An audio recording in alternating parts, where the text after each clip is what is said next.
sound.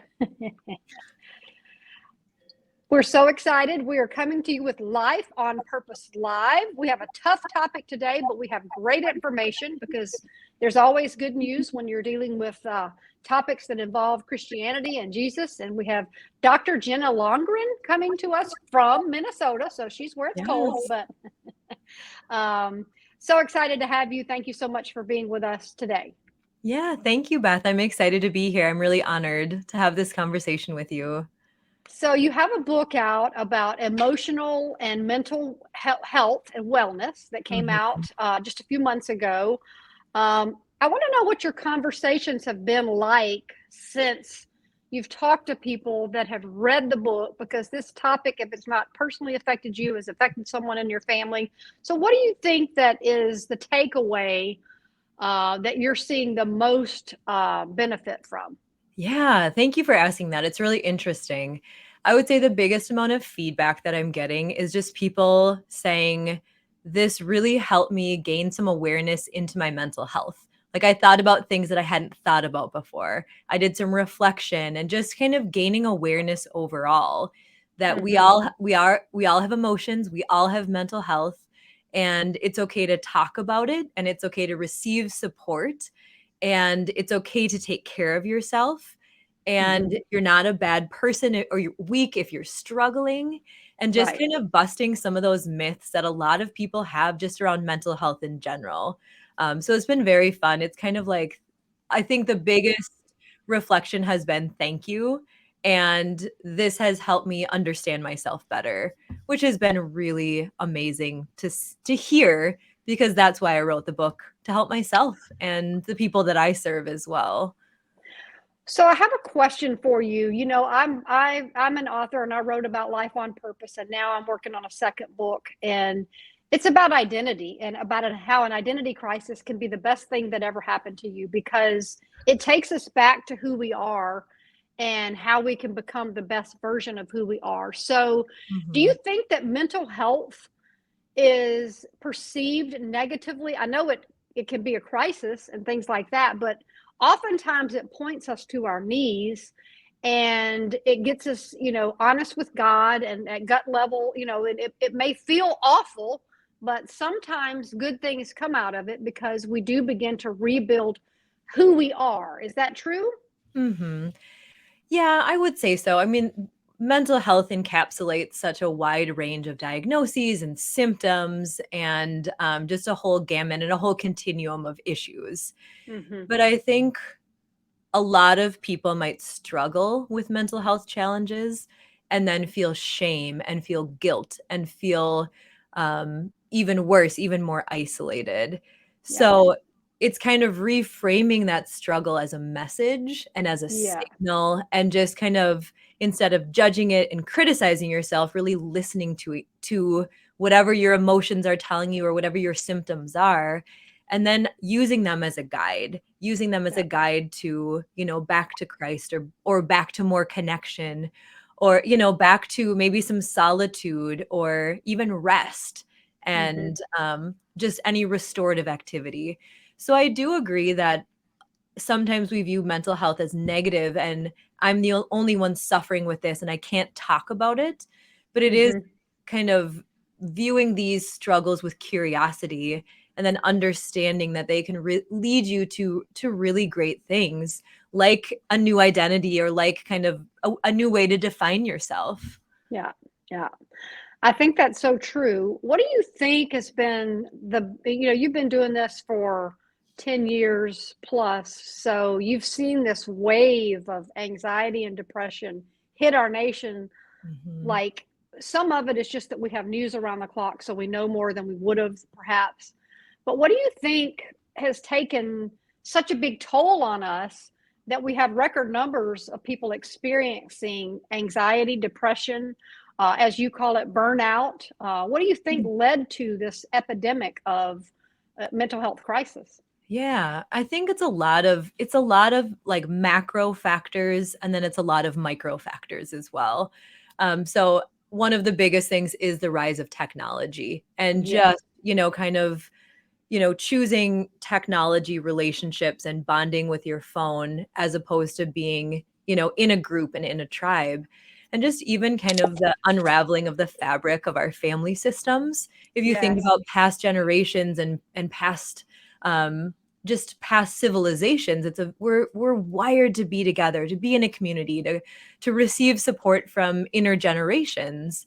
And Hmm. just how there's a lot of factors related to that, but like just that kind of the unraveling and the isolation of family systems has, Hmm. and even individuals within the system, has really led to a lot of loneliness and isolation.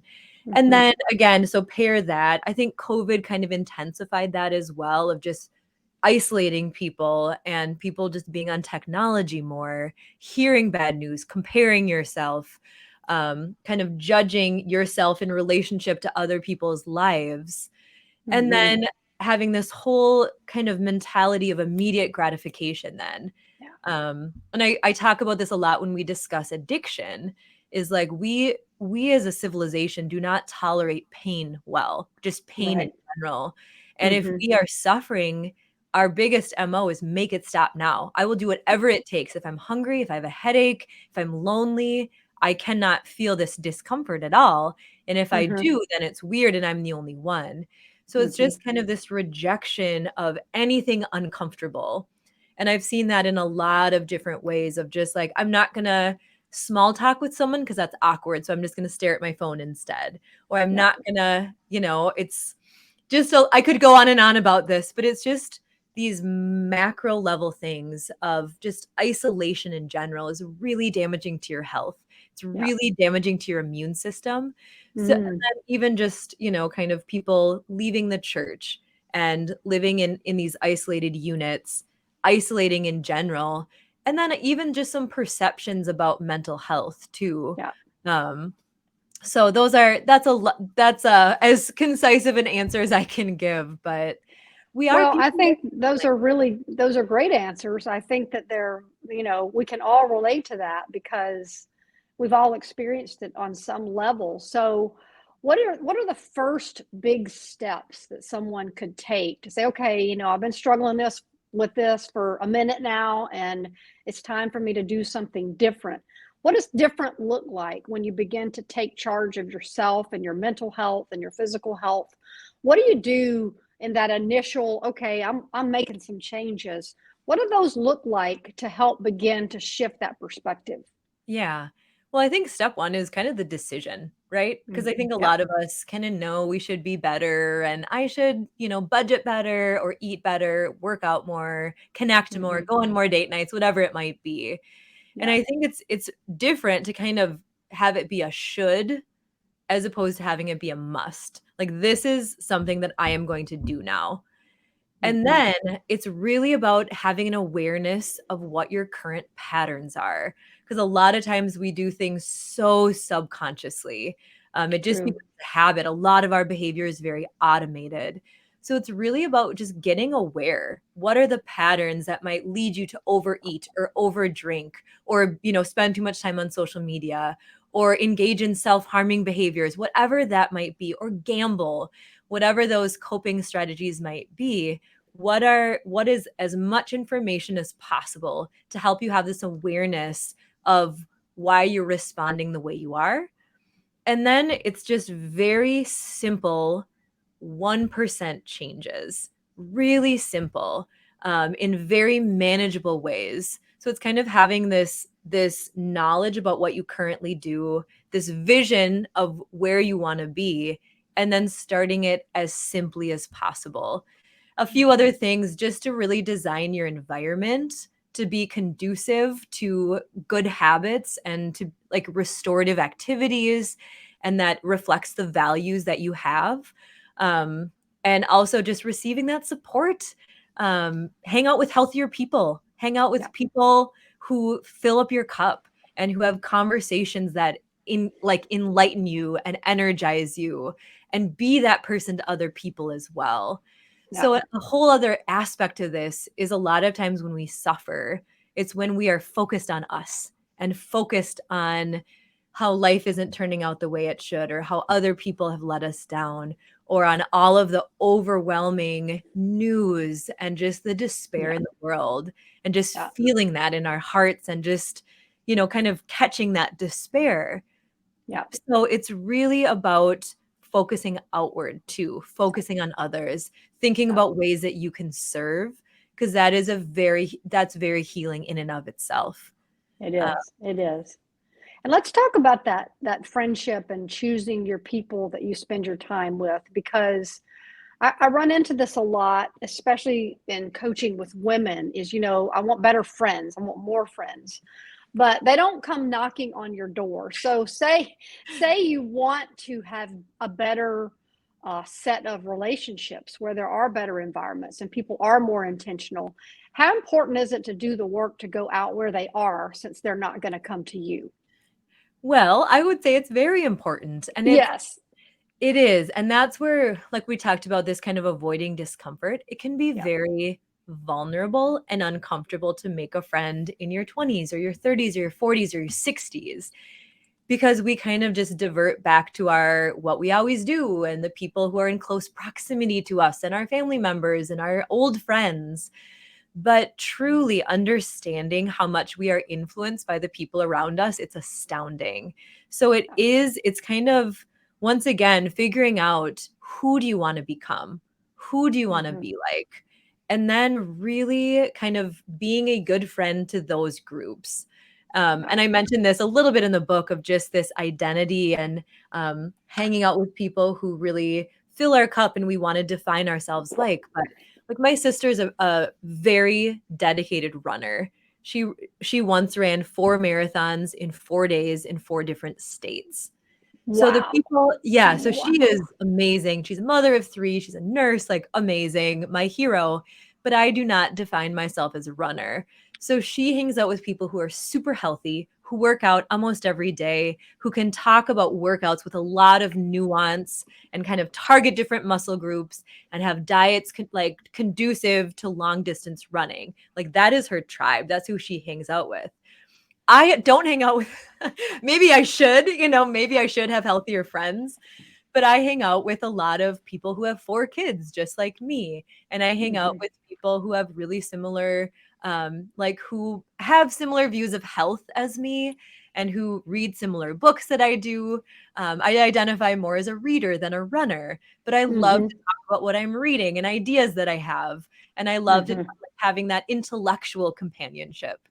Yeah. Um, so it's not like there's one friend group of awesome people that we're all missing out on, but it's really honing in on what your values are, how you Yeah. want to define yourself, and then finding them. The Yeah. other interesting thing that is unique to this day and age is I think that we can connect with people through books and also through virtual. As I'm very old fashioned when it comes to technology, but there is a lot of just community online. So if that is what's available, if it's a chat group or if it's a video call coaching, virtually, I think that's beautiful. Yeah. But I like to think about kind of studying successful, brilliant people from history and almost connecting with them through the work that they've written or their habits and things like that. So Yeah. I think that's kind of a unique way to think about how you can be influenced by other people. It doesn't Yeah. necessarily have to be in real life, but I think Yeah. that's a beautiful way to do it as well. Well, that's a great point. And then also making the time for that, because, we kind of live in a drive-by society. And my next book is No Hamsters in Heaven, How to Stop Spinning Out of Control. So, what do you think about that, the busy culture that we have? Is that just burning people out? I yes, I would say it depends though, I guess. And I think it was interesting kind of through COVID how a lot of people were like, "Wow, everything just stopped." Yeah. And I kind of got back to my hobbies, or I did a creative project. A lot of books were written. So it was Hmm. like this forced slowing down. Hmm. So I think there's a lot of pull, as a mom with young kids who are in activities, and we're in a really busy season right now. So I do think that is kind of the pressure to do it all and to hang out with people and all of these things can be very overwhelming. So I Yeah. think just kind of setting boundaries, and for me, like I'm very intentional about engaging in activities that are gonna increase my connections. I've always been like that. So for example, there's a church in town does a huge trunk or treat. And we opted out this year. And I was just really thinking about it. And I was like, that's not really as fun as it is to get candy and to see costumes. We already did 2 other ones. And I thought, that's not going to really deepen any of our connections. That's such a value of mine. And it's just what I crave, that it's okay to opt out, spend time at home with the family, have a closer, family night as opposed to going out in the cold and just engaging in this activity that's not going to deepen a relationship. It's not going to fill my cup in a way that's nourishing. So it's okay to kind of make those calls. And then in just terms of building relationships, it's really important to be intentional about it, because it's not just going to happen automatically. And to just, create opportunities for connection and get outside your comfort zone in doing that. Because a lot of people are in their Netflix binge watch together while on your phone type comfort zone, which again, no judgment, at all. Right. But I think especially with, in an intimate relationship or marriage, getting outside your comfort zone with your significant other is really good for your marriage as well. And doing new things, being with new people is a really good way to kind of be your best self with your partner. So I think that's an interesting thing as well. I think so too. It's okay to say no. You can't say yes to everything. So pick those no's, but say some. And I think that's a really, a good thing. So you talk about something that I think is a big topic, and that's generational differences in supervision. I have grandkids, and so I love them. They love me. But, I find a lot of people struggle with the letting go of the adult kids and the grandkids, and letting the adult, and I'm sure you've seen this, and letting different be okay, but it's a struggle there because, we have lifelong experience and we want to protect our kids from, but we can't really do that. So how do you talk to people my age that have grandkids and adult kids about letting go and that fine balance of letting them supervise and raise their kids how they best see fit? That's not, people are not good at that. Yeah, that's such an interesting topic, and it's an interesting thing. And I'm fascinated by generational differences. Raising a child in the 50s when my parents grew up as opposed to now, and just kind of how different generations adapted based on how they were raised. But I think overall, in terms of letting go, and in terms of just maybe differences in opinion in how adult children are raised, and in terms of how kids are supervised, it's really important to just have some insight into what is driving the differences. Like, is it fear? Is it anxiety? Is it a difference in opinion? And I think all grandparents and parents, love drives it, right? Like, it's driven by love. But I also think a lot of times some fear can come in. And if you have experiences with accidents or injuries or mental health risk factors, things like that, you want to put everyone in a bubble. With drugs, right? Like, that's the work that I do. And hearing all of the stories, it's enough to make you just want to put your kids inside and never leave the house because it's so scary. So I think overall, the best way to deal with that is to just stay connected, even if you disagree, right? So it's not saying you're right, I'm wrong, I'm cutting you off, or, undermining power, being sarcastic, or, criticizing in any way, but just like maintaining a relationship with your adult children or your grandchildren or whoever is at stake, and just asking good questions, and just being as respectful as possible. Just like, hey, like, this is what I'm noticing. Like, what's going on? Or here's my thought on this. I'm trying to think of an example, maybe like kids who might spend too much time on social media, right? Or like grandkids who might, or something like that, or who are over supervised or under supervised. And it's okay to give feedback. I think that's what that's an important part of being in a relationship. It's not like you always have to agree and be like, oh, it's fine. It's okay to Yeah. give feedback, but doing it in a way that really helps the relationship stay connected, if that makes Yeah. sense. Like, Yeah. It I trust does. your instinct. I know that you're the parent that God gave to your child, but here's what I'm noticing, or I would love it if we could do X, Y, Z. Yeah. Yeah. It's funny because I ask my adult kids when they say stuff, I was like, okay, or do you want my opinion or you just want to vent? And, they'll Yes. tell me, do you want my opinion? And, they'll say no, or sometimes they'll say, yeah, what do you think? And so that's kind of worked for me because, sometimes that is a good thing because they're grown and they're great adults. So let them Yeah. be, right? Yeah. And I think that's a great way to frame it of like, hey, do you just need me to listen or do you want feedback? Like just Yeah. really clarifying that.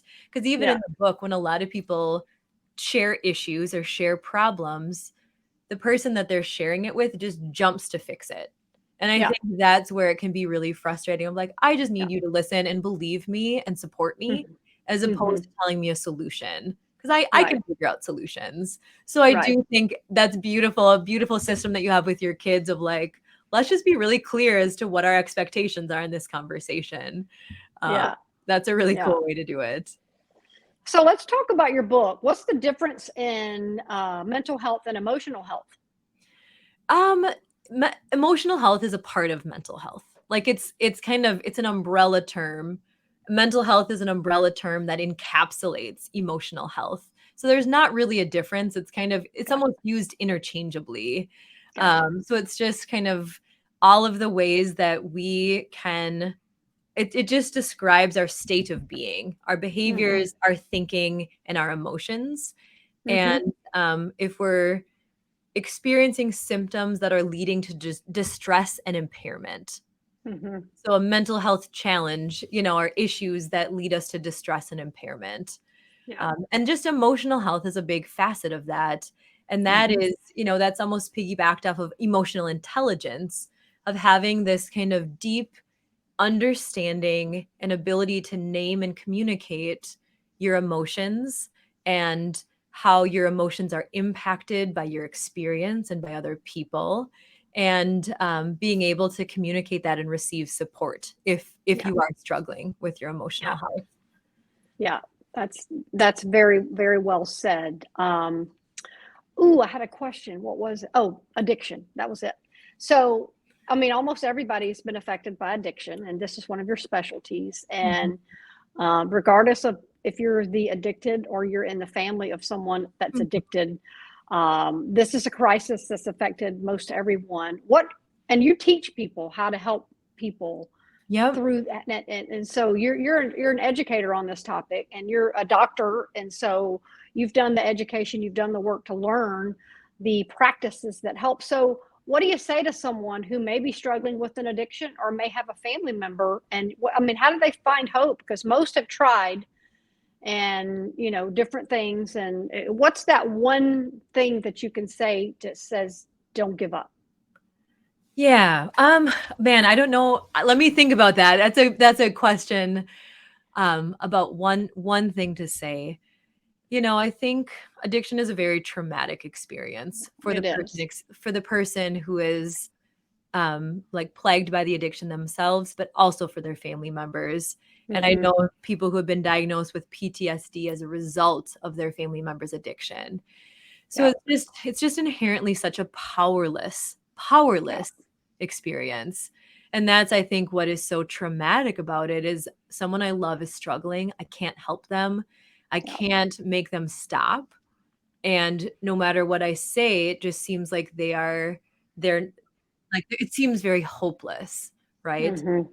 So I would say for the person who's struggling, I think there's a lot of shame and there's a lot of guilt, and they hide it and they lie Yeah. about it and they do whatever it takes to make sure that they can keep using, because that is what fixes them. Mm-hmm. So to really understand that this is an attempt at coping, and it's attempt at comforting themselves. And I think Yeah. just viewing it like that instead of you're selfish, you're, an addict, you're a criminal, It's like Yeah. you're doing the best you can with what you have. Yeah. So I don't know if there's one thing to say necessarily, but it's just to understand that they're trying to find peace and comfort somewhere because they're not Yeah. finding it in their head, in their life, in their anywhere. And this is what Hmm. is providing it with that. And I would just say being there and saying, I'm here to listen and I want to help you, and just asking them good questions of like, what do you want and who do you want to be and what are your goals and values, and just like, where do you want to get to? Yeah. And then it's a technique that's called motivational interviewing, but it's really about developing discrepancy then. So instead of saying, if you do this again, you're going to jail, we're cutting you off, you're kicked out of the family, you can't come home. It's just about, in an unbiased way, which is really hard, to listen super well, to reflect back, and then to gently kind of understand where they want to go and how their addiction is stopping that. So that's Yeah. like, that's one technique. And then for the family members, I would say to take care of yourself. I think that's one of the best things is like, Yeah. Good it's one. really hard to love an addict and it's really hard to know how to respond, and there's a lot of conflicting evidence, right? It's like, are you enabling them if they live at home? Are you Right. enabling them if you do XYZ? And now, I mean, we're really seeing that it's important to have really good boundaries, and you don't give an addict hundreds of dollars, thousands of dollars, just cash, right? Like those things. But I do think it's okay to be in a relationship with them and to say, I love you, I'm here for you, I will listen to you, you're welcome anytime, depending on the circumstances. Yeah. If other family members or young children could be harmed if they're actively using, there's a lot of caveats to that. Yeah. But I think overall the message is, I love you and I'm here for you. And if you need me, I'll sit with you. I think that's a really powerful message that isn't said a lot. It's mostly like, if you do this again, I'm leaving. Or if you do this again, you're kicked out. So it's really taking the relationship and making it contingent on them behaving, Hmm. while they're struggling with a disorder that they can't control, which is just really tough. So Yeah. And your book brings in the biblical wisdom. So, how important do you think that component is to the recovery process? The biblical wisdom and the Bible and the praying and those components? Because I I'm that's biased, important. I'm Christian, but I think it's incredibly important. Yeah. And I think, just kind of trying to find that comfort in substances or in alcohol, in drugs, and it's almost like filling a hole, like filling a Yeah. spiritual hole. So Yeah. I do think that it's like spirituality, religion, prayer is a big part of the recovery process. And I think it Hmm. can be used in conjunction with science and with therapy and with medication and with mental health treatment and with a lot of coping mechanisms as well. So Yeah. I think that they can be used interchangeably, but a lot of people, even who may have never been religious at all, talk about almost having like a spiritual awakening. Hmm. I did a Narcan training in my class last week, and I had someone who had been a meth addict for 20 years, from the time she was 23 to the time she was 43. And she was 14 months sober. And she just Wow. told her story. And she just said, I don't know how to describe it. I am not religious, but I had a spiritual awakening. And I just like prayed for forgiveness. And she's like, and I have not been the same since. So I've heard countless stories like that, even for Yeah. someone who, it's like, I am in such a despair. Like, I can't do this myself. I need help. Like Yeah. I need something greater than myself because it's not working my way. Yeah. So it just plays a huge role in it. Um, and it's Well, a multifaceted solution. I think the key, though, is what you've said and what I have. I've had counseling over the span of my lifetime numerous times, and I think just saying I need help just gets that off. It's like you take it and you go, okay, I need some help, and then you pray for help, and then you get help. With a health professional, a doctor, and then begin to map out a plan and not trying to do it on your own, is just nothing wrong with that. That's the way to go, is to get a team of people and a support system and a community. As you said, being in a good church is important. And so Yeah. I think that's not trying to do this on your own is a very important thing, and knowing God accepts you where you are and he wants to help you exactly where you are. So Mhm. I'm a big believer in the getting help thing, because I mean, I don't think anybody's ever not been to a point where they fall to their knees and they're like, I need some help here. Hello, Mhm. Lord, where are you? And Mhm. getting real honest is okay. Yeah, exactly. And I think, maybe for a lot of Christians, that's like counterintuitive of like, no, I can do this myself, or I don't want to burden other people, Right, right? Like right. other people have a lot going on in their lives, and my problems, it's almost like it's this concept that's called comparative suffering of like their problems are worse and they Yeah. can't support me because, I don't want to be a burden to them. But Mm-hmm. truly, like, it is okay to say that you're not okay, and it is Yeah. okay to ask for help. And Yeah. if friends can't provide help, that's okay too. But I think most people, I don't know how many times someone has shared what they're going through, and I just thought like, "Well, why didn't you tell me? Like, I could have come watched your kids. I could have taken you meals. I would have been more than happy to help you." Just a friend Yeah. who like may have who was hospitalized for mental health challenges, Yeah. like just in feeling that shame and Yeah. feeling that isolation of like, this is embarrassing. Um, Right. like we need each other. That's how we thrive, and that's how we survive as a group. And I do Mm-hmm. think just kind of that stigma of like it's weak to say when you're struggling, and strong people never have issues and they just kind of bear it and struggle. But I think it's the opposite. I think if you can be honest and say, I'm having a hard time right now, I feel Yeah. like that really opens up a deepening of relationships. I had Yeah. over the summer, I got together with one of my good friends and I was like, you know what? Here's some things that are going on for me, like just getting real. And then she's like, Mm-hmm. here's some things that are going on for me. And it's not like it's, again, like over disclosing or just, Mm. sometimes that's too much online if it's like, here's all my problems all the time. But Right. I've never felt closer to her in just having Yeah. this honest, transparent, like, here's some struggles that I'm facing Yeah. at this life stage in my marriage with my kids, whatever else it might be. And Mm-hmm. just to know that you're not alone, of like, me too. I go through that too. It's Yeah. very healing in and of itself to know you're not alone. Yeah. Yeah. It's so true. Well, we could talk all day, but we won't, because you've got a book that answers a lot of these questions, and it's the Guide to Emotional and Mental Health. And so in that book is a guide. So Dr. Londgren has written this book on based in experience and education. And if you're struggling with anything, then what do you say to someone about ordering the book? What are they going to be able to do? They're going to be able to have a guide, right? You're going Yeah. to walk them through and help them know how to process the information to get to a better, healthy mental and physical Yeah. place, right? Yep, and they can just go to timeofgrace.org and type it in, Guide to Mental and Emotional Wellness. I'm very proud of it. I consider this the book that I need for myself, that I wish I could have read maybe 5 years ago, maybe 10 years ago, in Right. becoming a mother and just kind of optimizing my mental and emotional wellness.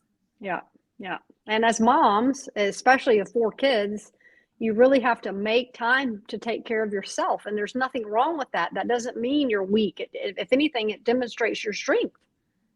Yep, exactly. And I think that's a lot of people have a kind of a barrier to the idea of self-care, the idea of taking care of yourself, because it's like, well, other people need me more. Why would I go Hmm. do XYZ or spend this money or use my time in that way?